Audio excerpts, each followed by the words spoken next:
Welcome to the Cantankerous Catholic with Joe Sixpack, the every Catholic guy. Listen to Joe tackle the really tough moral issues, current events, and politics from a Catholic perspective. Now here's Joe Sixpack, the every Catholic guy. Hello, Sixpack family. Welcome back to the Cantankerous Catholic, episode 119. Now that the presidential pretender and Judas Catholic Joe Biden has been in the White House for about 3 months, we can all see how this demonically destructive regime is destroying America. So we're going to once again focus on politics from a Catholic perspective. And I think in order to best begin, I want to expose the Sixpack family to someone who was a genuine modern-day patriot. For reasons I'm not even sure of, I never bothered to join the Knights of Columbus until we'd moved to the Archdiocese of St. Louis. Regardless of the reason, I was really happy to become a Knight and affiliate myself with this premier Catholic organization. When it was time to receive my third degree, I joined a group of 50 or 60 other men from different councils. No one had told me what to expect prior to the event, but I was told at the event that we were going to be examined on our proficiency in catechesis. To my great disappointment and embarrassment, only 3 of the 50 to 60 men present could answer the most basic questions. Shamefully, men asked to name the mysteries of the Rosary couldn't even do that. After the degree work was finished and it was time for socializing, I began asking some of my fellow participants about the examination. Not only were they not embarrassed by their inability to answer questions, but several actually expressed how difficult the examination was.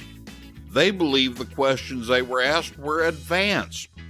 That was when I decided that the evangelistic work I'd done for 30 years needed to shift focus from making converts and reverts to helping Catholics in the pew to learn, understand, and live the Catholic faith. In a nutshell, that's the whole reason why this apostolate exists. After all, you can't live what you don't know. Toward this end, everything I do except my books is absolutely free. Until the China virus lockdowns, I'd always been able to depend on sales of my books to cover increasingly expensive monthly overhead. Unfortunately, that's no longer the case. Please help me help other Catholics with a gift of this apostolate. Just click on the link in my show notes that says, "Help keep Joe Sixpack, the Every Catholic Guy Apostolate, alive." If you can, please check the box to make yours a monthly gift. If you don't feel safe making your gift online, please send your check made out to Cassock Media. I place the address in my show notes. And I promise that you'll be remembered in my daily hour of reparation. Most of you are too young for this man's name to mean anything to you, but I grew up on him. His name was Paul Harvey. This man influenced 2 generations of Americans, and he was largely responsible for the constitutionalist conservative movement. He was so influential that there couldn't have been a Ronald Reagan without him. He was the Rush Limbaugh of his day. Paul Harvey was born in Tulsa in 1918. He was the son of a cop who was killed by robbers in 1921. Harvey served in World War II, then moved to Chicago. Paul was a national radio broadcaster who was loved by millions. His most famous and longest-running show was Paul Harvey News and Comment. We always knew his much-anticipated show was about to begin when we heard his familiar and distinctive voice say, "Hello, Americans, stand by for news." I can't imitate Harvey very well. His second most popular and well-known show was a short 5 or 6 minute history broadcast called The Rest of the Story. These historic episodes were eclectic in their content, and they were all captivatingly interesting. You can find many of them today on YouTube, and they're easy to find. I urge all the Sixpack family to listen to them. You'll be glad you did. 4 years before his death in 2009, Harvey was awarded the Presidential Medal of Freedom by President George Bush. Rush Limbaugh, who was also influenced by Harvey, certainly deserved the Presidential Medal of Freedom, but Paul Harvey towered over even the legendary Limbaugh. Without the childhood influence of Paul Harvey, I might not be the staunch patriot I am today. He influenced my every thought and feeling about America, our Constitution, and the culture on the basis of natural law. Since no one was better at standing up for America and true social justice for Americans, it seemed like a no-brainer to have me have Paul Harvey reach out to us from the 60s and 70s to set the stage and tone for our next several episodes. The first cut of Paul Harvey I want to play will make you appreciate our founding fathers like never before. Let's listen. Americans, the how and the why of our beloved republic are so much better known and understood than the who. The United States of America was born in 1776, but it was conceived 169 years before that. The earliest settlers had watered the New World with much sweat. They had built substantial holdings for themselves, for their families. And when the time came to separate themselves from a tyranny an ocean away, at best it meant starting all over again after the ravages of war. Researching what you're about to hear gave a whole new dimension to my reverence for our nation's first citizens. All others of the world's revolutions, before and since, were initiated by men who had nothing to lose. Nothing to lose. Our founders had everything to lose and nothing to gain, except one thing.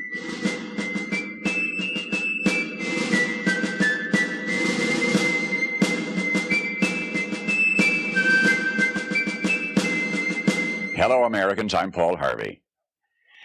You remember the cherry tree fiction. A long time after you have forgotten the more earth-shaking history-making episodes in the life of George Washington. You have misplaced in your memory the details of Ben Franklin's statesmanship, but you remember his flying a kite. Joyce Kilmer was a great military hero, but the only thing you personally recall about him is his poetic tribute to trees. Maybe of this current decade, that which will be remembered best will not be its wars and its moon rockets or its crumbling frontiers or the giants who lived and died. Maybe all that'll survive to linger in the day-by-day vocabulary of generations yet unborn may be the songs of a Memphis minstrel or the reincarnation of electric automobiles. But for any eve of the 4th of July, I, Paul Harvey, do herewith bequeath unto you something to remember. You may not be able to quote one line from the Declaration of Independence at this moment. Henceforth, you'll always be able to quote at least one line. It's in the last paragraph where you will recall when I remind you. It says, "We mutually pledge to each other our lives, our fortunes, and our sacred honor." In the Pennsylvania State House that's now called Independence Hall in Philadelphia, the best men from each of the colonies sat down together. This was a very fortunate hour in our nation's history, one of those rare occasions in the lives of men when we had greatness to spare. These were men of means, well-educated. 24 were lawyers and jurists. 9 were farmers, owners of large plantations. On June 11, a committee sat down to draw up a Declaration of Independence. We were going to tell the British fatherland no more rule by redcoats. Below the dam of ruthless foreign rule, the stream of freedom was running shallow and muddy, and we were going to light a fuse to dynamite that dam. This pact, as Burke later put it, was a partnership between the living and the dead and the yet unborn. There was no bigotry, there was no demagoguery in this group. All had shared hardships. Jefferson finished a draft of the document in 17 days. Congress adopted it in July, and so much is familiar history. But now, King George III had denounced all rebels in America as traitors. Punishment for treason was hanging. The names now so familiar to you from the several signatures on that Declaration of Independence, the names were kept secret for 6 months, for each knew the full meaning of that magnificent last paragraph in which his signature pledged his life, his fortune, and his sacred honor. 56 men placed their names beneath that pledge. 56 men knew when they signed that they were risking everything. They knew if they won this fight, the best they could expect would be years of hardship in a struggling nation. And if they lost, they'd face a hangman's rope. But they signed the pledge. And here is the documented fate of that gallant 56. Carter Braxton of Virginia, wealthy planter, trader, saw his ships swept from the seas. To pay his debts, he lost his home and all of his properties and died in rags. Thomas Lynch, Jr., who signed that pledge, was a third-generation rice grower, aristocrat, large plantation owner. After he signed, his health failed. His wife and he set out for France to regain his failing health. Their ship never got to France, was never heard from again. Thomas McKean of Delaware was so harassed by the enemy that he was forced to move his family 5 times in 5 months. He served in Congress without pay, his family in poverty and in hiding. Vandals looted the properties of Ellery and Clymer, and Hall and Gwinnett, and Walton and Hayward, and Rutledge and Middleton. Thomas Nelson, Jr. of Virginia, raised $2 million on his own signature to provision our allies, the French fleet. After the war, he personally paid back the loans, wiped out his entire estate, and he was never reimbursed by his government. In the final battle for Yorktown, Nelson, urged General Washington to fire on Nelson's own home, which was occupied by Cornwallis. It was destroyed. Thomas Nelson, Jr. had pledged his life, his fortune, and his sacred honor. The Hessians seized the home of Frances Hopkinson of New Jersey. Francis Lewis had his home and everything destroyed, his wife imprisoned. She died within a few months.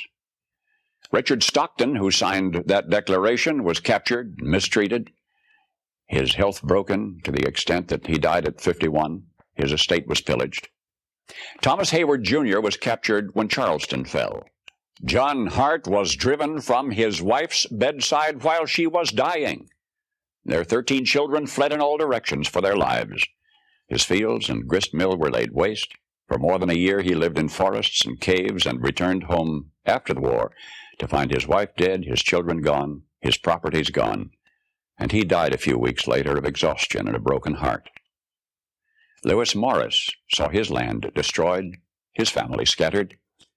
Philip Livingston died within a few months from the hardships of the war. John Hancock, history remembers best due to a quirk of fate rather than anything he stood for, that great sweeping signature attesting to his vanity, towers over the others, one of the wealthiest men in New England. And yet he stood outside Boston one terrible night of the war, and he said, "Burn Boston, though it makes John Hancock a beggar, if the public good requires it." So he, too, lived up to the pledge. Of the 56, few were long to survive. 5 were captured by the British and tortured before they died. 12 had their homes from Rhode Island to Charleston sacked, looted, occupied by the enemy, or burned. 2 lost their sons in the army. 1 had 2 sons captured. 9 of the 56 died in the war from its hardships or from its more merciful bullets. I don't know what impression you had of the men who met that summer in Philadelphia. But I think it's important that we remember this about them. They were not poor men. They were not wild-eyed pirates. These were men of means. They were rich men, most of them, and had enjoyed much ease and luxury in their personal living. Not hungry men, certainly not terrorists, not irresponsible malcontents, not fanatical incendiaries. These men were prosperous men, wealthy landowners. They were substantially secure in their prosperity. They had everything to lose. But they considered liberty, and this is as much as I shall say of it. They had learned that liberty is so much more important than security, that they pledged their lives, their fortunes, and their sacred honor and they fulfilled their pledge. They paid the price, and freedom was born. Under presidential pretender Biden, police officers are under attack. I certainly don't want to live in a country without local law enforcement, and I'm sure you don't either. But if Joe Biden and his merry band of miscreants get their way, cops will be replaced by social workers and shrinks. Paul Harvey understood decades ago what police officers are and why we need them. Let's listen again. A policeman is a composite of what all men are, I guess, a mingling of saint and sinner, dust and deity.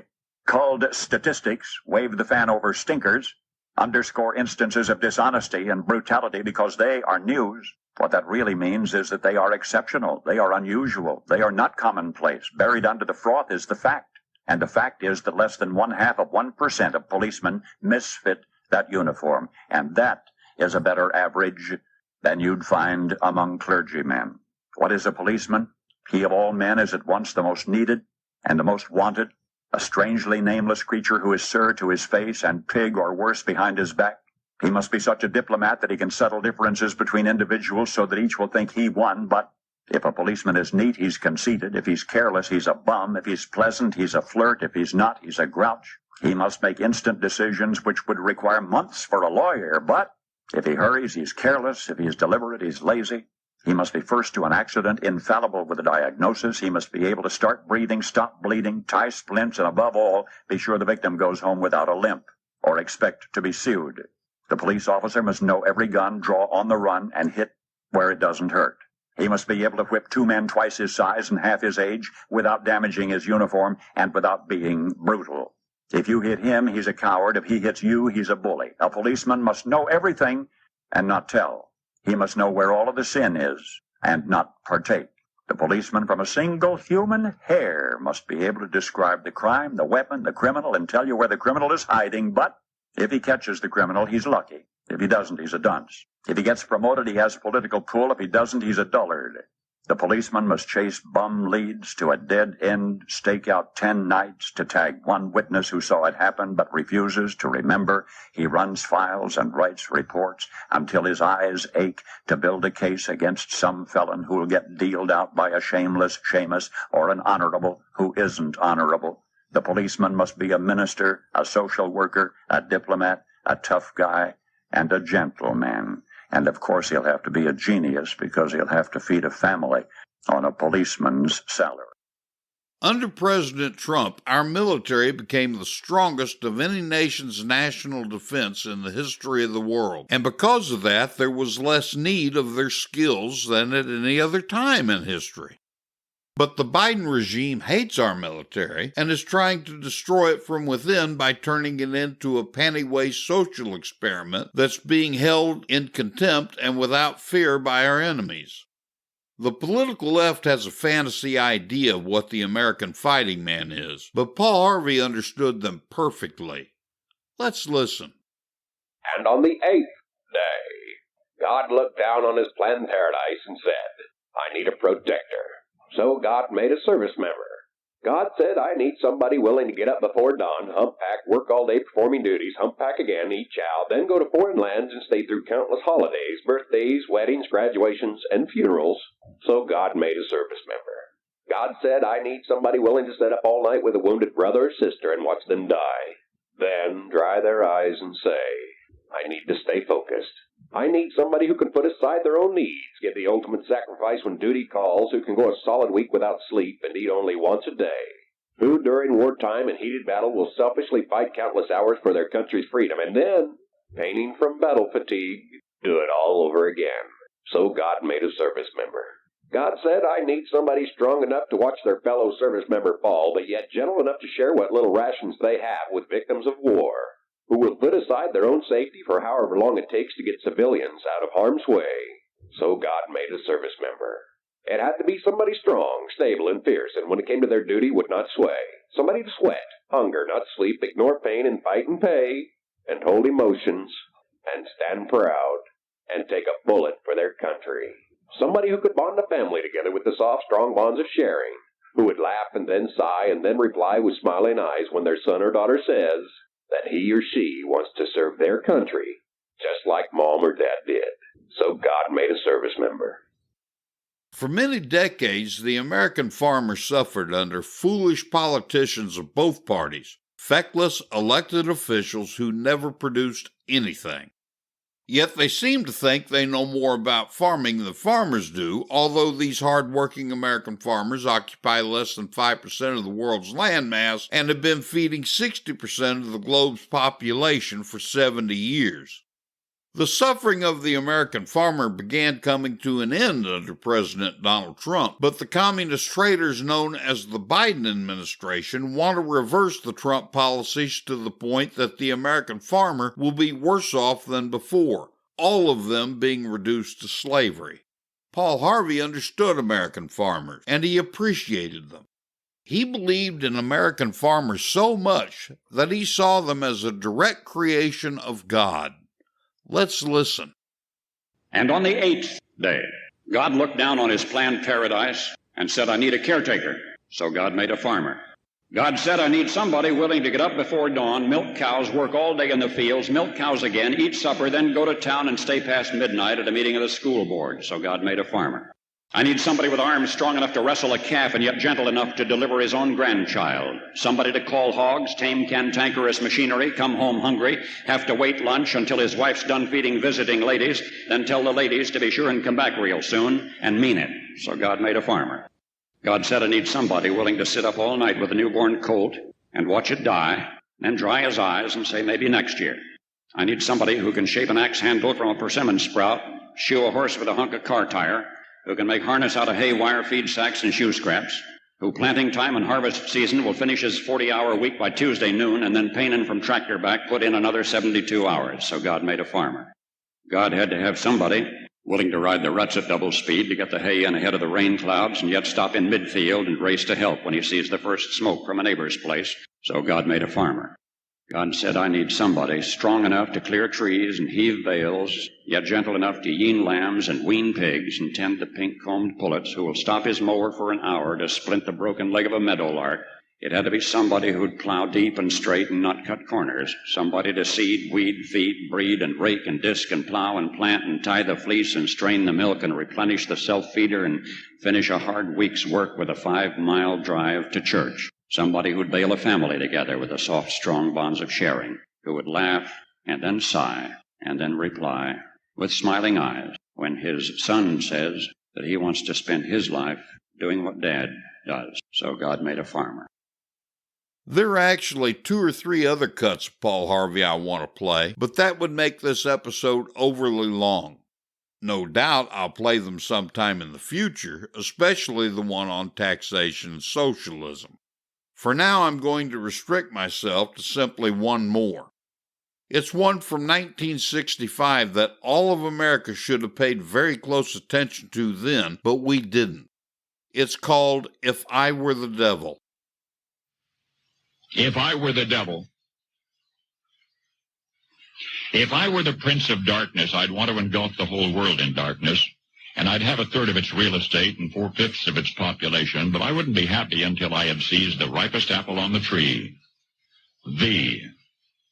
So I'd set about, however necessary, to take over the United States. I'd subvert the churches first. I'd begin with a campaign of whispers. With the wisdom of a serpent, I would whisper to you as I whispered to Eve, do as you please. To the young, I would whisper that the Bible is a myth. I would convince them that man created God instead of the other way around. I would confide that what's bad is good and what's good is square. And the old I would teach to pray after me, Our Father, which art in Washington.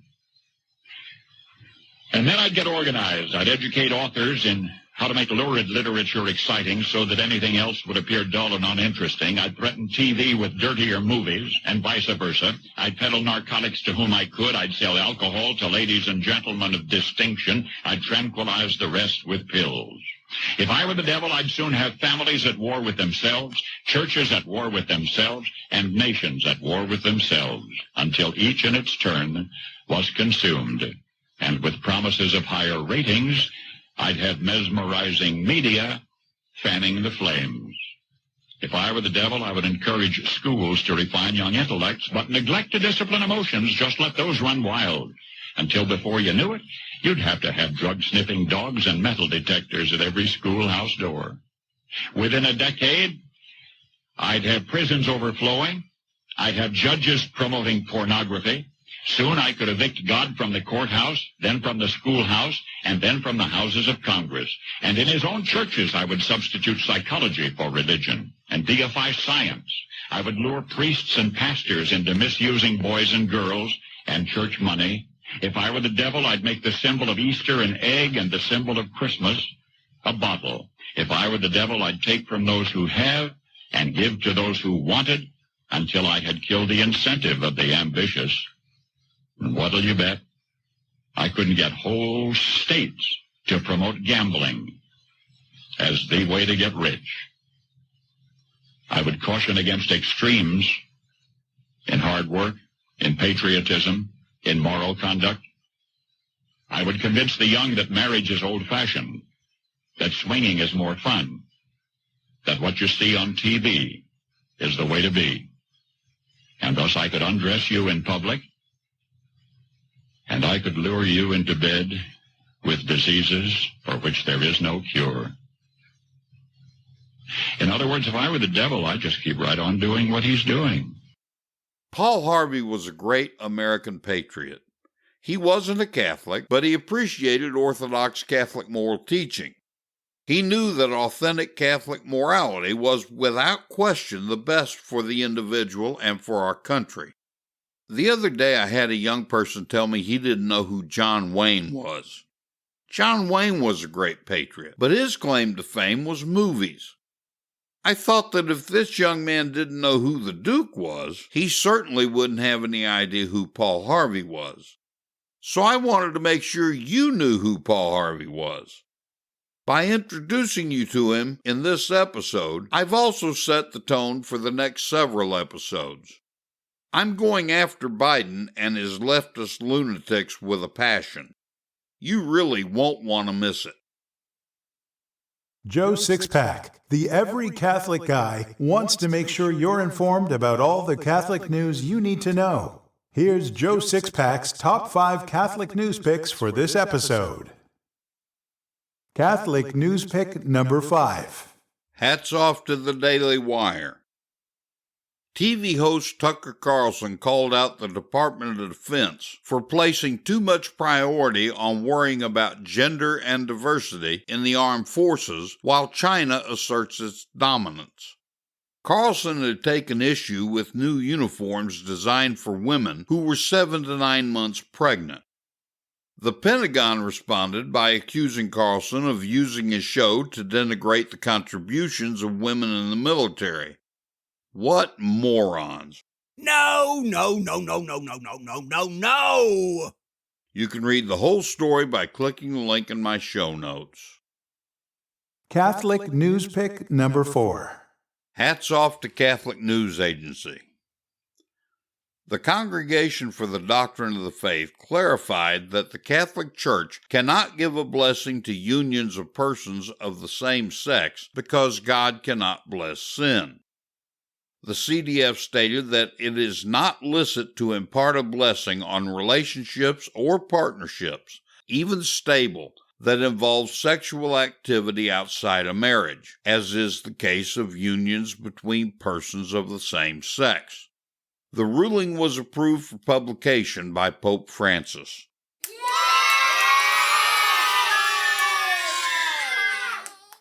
You can read the whole story by clicking the link in my show notes. Catholic news pick number 3. Hats off to Catholic Vote. Many prominent Catholic promoters of the LGBT movement are decrying the Vatican statement that reaffirmed the Church's teaching on marriage. Most Catholic media organizations recognized it as merely a reminder of immemorial Church teachings. To Catholic public figures who have invested themselves in the promotion of the LGBT movement, however, the Vatican document represented an official and unwelcome reprimand of their work. Father James Martin has made a name for himself promoting what he calls LGBTQ Catholics. Martin described the Vatican's decision as profoundly discouraging. Again, what a moron. You're an idiot! You can read the whole story by clicking the link in my show notes. Catholic News Pick number 2. Hats off to the Daily Wire. 2 major media outlets have issued corrections of a December phone call between then-President Donald Trump and Francis Watson, a top Georgia elections investigator.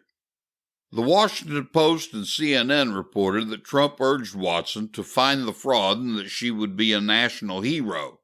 But according to an audio recording of the call obtained by the Wall Street Journal, the president said neither line.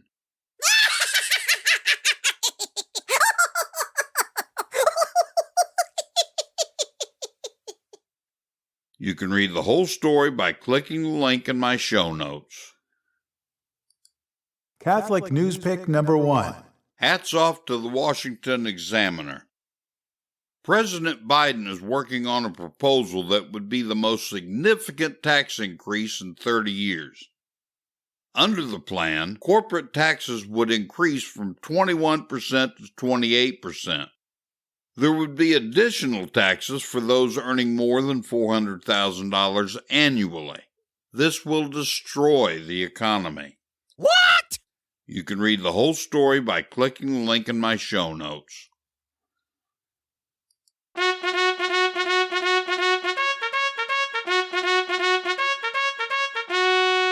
I am hard, but I am fair. It's time for the Catholic Boot Camp with your drill sergeant, Joe Sixpack, the every Catholic guy. Learn the Catholic faith and how to defend it like you've never heard it before. This boot camp is tough, so there's no political correctness, no spirit of Vatican II, and no namby-pamby platitudes. Drill Sergeant Joe Sixpack, the every Catholic guy, will prepare you for spiritual war. Now here's Joe Sixpack.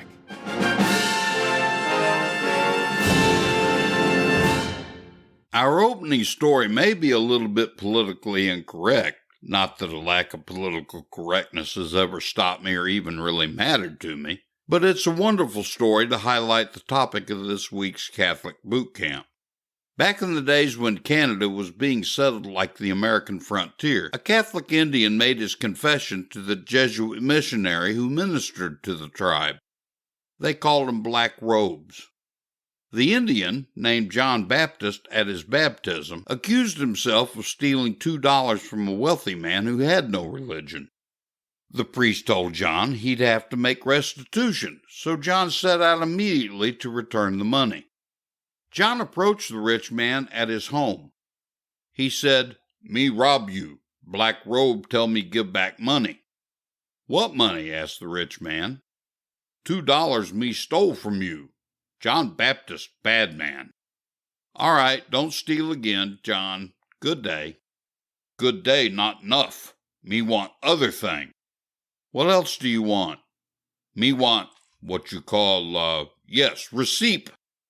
"A receipt? What do you want with a receipt? Did the Black Robe tell you to get a receipt?" "No, Black Robe tell me nothing." "Then why do you want it? You stole from me, you returned the money. Isn't that enough?" "You old, me young. You die first, me die later. Me knock on door of heaven. Great Chief St. Peter open and say, 'That you, John Baptist? What you want?' Me answer, 'Me want to go in house of Great Spirit.' And he tell me, 'But your sins?' Me say, 'Black Robe forgive them.' And St. Peter say, 'And what you stole from man with no religion, you pay back? Show receipt.' Poor John Baptist in bad fix. No receipt. Have to gallop all over Black Pit below to find you. No religion, no heaven." John Baptist's comment about no religion, no heaven is poignant, but that isn't the topic of this boot camp. The whole point of this boot camp is what John went through to make his sin against the 7th commandment right. We're looking at the 7th and 10th commandments today, You shall not steal, and you shall not covet your neighbor's goods, respectively. We'll begin with the seventh commandment. God has given everyone the right to private ownership so we can enjoy the fruits of our labors, live with the dignity due our humanity, and maintain a certain independence. Because of this natural right granted by God, the seventh commandment obliges us to respect the property of others, to keep our business agreements, and to pay our just debts. This commandment forbids stealing, robbery, cheating, contracting debts beyond our means, unjustly damaging the property of others, accepting bribes, and knowingly buying or receiving stolen goods. Stealing is a mortal sin if the thing stolen is of considerable value. However, stealing something of small value from a poor person can be a mortal sin. Stealing small amounts over a period of time could eventually become a mortal sin if the accumulative amount becomes sufficiently large. Let's say a cashier at the supermarket gives you $1 too much in change and you decide to keep it. That would be a venial sin. Later you drop that dollar into a blind beggar's cup, then someone else comes along and steals that dollar from his cup. That could be a mortal sin. If a bank teller manages to steal $5 from his till, then that would be a venial sin. But if he were to do this daily for an extended period of time, the amount could add up to a mortal sin. When in doubt, ask your priest. We're obligated to return stolen goods to the owner, whether we're the thief or not, whenever we're able to do so. If the rightful owner is dead, the property must be restored to his heirs. If there aren't any heirs, the property must be given to the poor or some other charitable purpose. If a thief can't restore all he's stolen, he must restore all he can. If he's used what is stolen, he must repair the damage done by restoring the equivalent. If he can't restore anything, he must at least pray for the person he's wronged.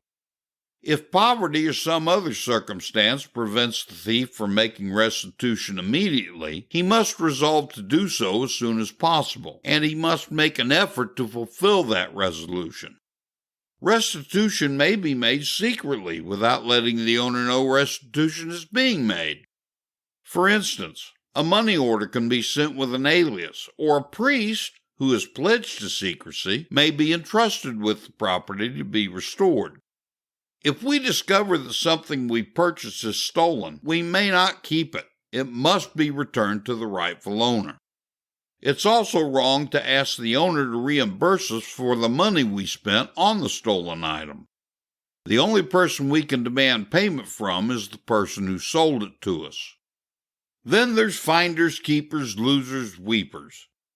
If we find an article of value, we have to make a reasonable effort to find the owner.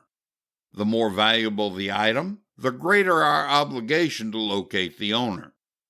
If, however, after all our earnest efforts, we're unable to locate the owner, we may keep what we found. Borrowing is probably the most common sin against the seventh commandment.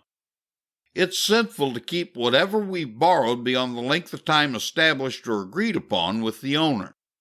If no time has been established or agreed upon, we may not keep the borrowed item beyond what common sense and our conscience tells us is reasonable. If we unjustly damage the property of others, through carelessness, malice, incompetence, etc., we're obliged to either repair the damage or pay the amount of the damage so far as we're able. Cheating is probably the second most common sin against the seventh commandment. Some forms of cheating are negligence in working, tax evasion, false advertising, fraudulent contracts, false insurance claims, and copying in an examination. There are many more forms of cheating. These cover only a few, but it's our responsibility to develop a well-formed conscience so that we know without thinking to identify cheating and stealing. One form of stealing I've noticed that's common among Catholics is parishioners who light candles at one of the side altars and don't bother to pay for it. They seem to think that their Sunday donation to the collection box covers this. That simply isn't true.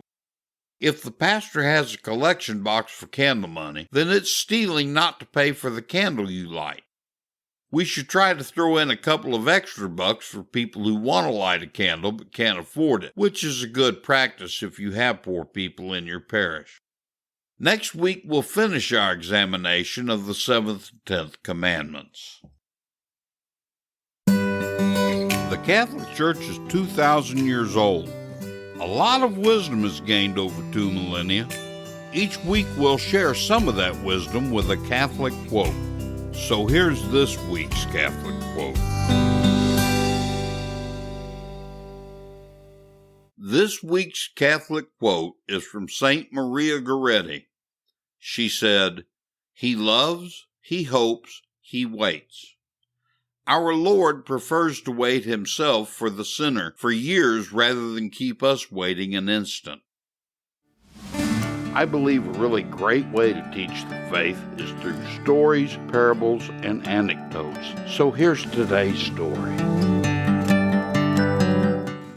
An old monk was dying.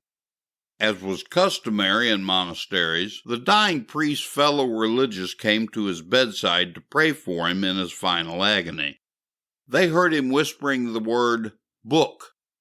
One of the monks brought him his breviary and handed it to the dying monk. He shook his head slowly as if to say that this wasn't the book he wanted. Another brought him a Bible, thinking that this was surely the book he meant. But again he shook his head. Then they watched him fix his eyes with great love on the crucifix hanging on the opposite wall. The youngest of the brothers went to the crucifix, took it from the wall, and placed it in the hands of the dying priest. Tears filled his eyes as he pressed the cross to his heart, and with his last breath spoke these words, "My book." In the crucifix, the good monk saw the image of the person of Jesus who loved him. You need to look often into this book of the crucifix, as the good monk must have done during his lifetime. You'll find 3 chapters in this book. Chapter 1, Who? Who is it that suffers? Chapter 2, What? What does he suffer? Chapter 3, Why? Why does he suffer? Study these chapters carefully, and you'll hate sin as the greatest evil in the world. You'll love Jesus as your greatest friend. This has been the Cantankerous Catholic with Joe Sixpack, the Every Catholic Guy. Thanks for subscribing, and be sure to visit CantankerousCatholic.com to get your free copy of Joe's popular book, The Best of What We Believe, Why We Believe It.